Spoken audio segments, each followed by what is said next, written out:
What's up, everyone? Welcome back to another video here at Red Dirt Reptiles. For those of you who don't know, better go watch some of my old videos.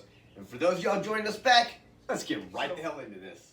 No matter what type of setup you've got, whether you start with something like this, or end with something like this, or end with something ginormous outside, as long as you're meeting specs for these guys, you're going to have a happy, healthy, thriving animal. Humidity for these guys is not a giant must to obtain and keep. As long as you have water around them, you will be a-okay. Now, the dwarf caiman is the least aquatic of all the crocodilian out there. So while they like the water, they're not necessarily going to be in deep waters. They're not necessarily going to be in murky standing waters. They do like flowing waters, and they prefer water that's a little warm, and they prefer shaded areas versus sun. These guys will spend a lot of time on land if given the opportunity, however. So again, making sure that you can provide a good amount of land run and a decent body of water. Let's say the water 20% of the enclosure, I think you'll be just fine. You need your water at about 80 to 85, basking spot for about 90 to 95, and your little crocodilian will be a-okay and happy. Now, again, there are multiple ways to achieve this. My son happens to have him right now in a 55 gallon, and it's about time to upgrade with how big Grumpy's getting. We're going to probably go to something more around a 75 gallon for him soon. But it's going to be one that I build with sliding front doors. Why are we doing this? Listen, this right here will cover just about aggression as well. We look like predators to these guys when we come over the top of them in enclosures. So when you put them in, say, a fish tank style enclosure and you lift the lid off and go down and on top of them, they freak out. Why wouldn't they? You would freak out too if a giant alien tried to reach down and grab you off of the face of Earth. Hell fucking no. Excuse my language. I don't care.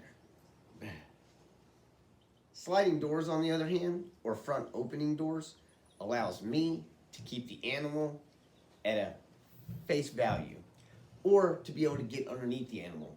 Not so much looking like a predator, but more like an equal. Even if I have to get down on my knees to get down to their level, that's the way to go. That's the way to show the animal that you can be on their level, because they will never, at their size, get to your level. So by getting down on their level, you're showing them that you can be as small as them, you're not a threat, and it's okay. Now, again, as long as you're meeting requirements and enclosures, you're just fine. We keep these guys on a little bit of soil with cypress mulch on top with a good amount of water. Again, as long as you're providing basics, you're golden. Now, here in Oklahoma, I can't keep these guys outside year-round, or we would have something phenomenal. Some giant preformed pond, lots of land value. He would be dope. I'd have a little waterfall fountain out there for him. It'd be dope. But can't do that here. So we have to make do with what we can. And if I really want something spectacular, I got to build it inside, which costs a lot of money. So please keep in mind that although the animal might be cheap, the enclosures, if you want to give them the proper setups and you want to give them something spectacular, are going to cost you a lot of money. But who cares? It's all worth it in the end when you've got such an amazing animal. These things draw so much attention, and I'll tell you, for my zootacular parties, this is one of my main go-tos that people love to see. Everybody wants to hold an alligator.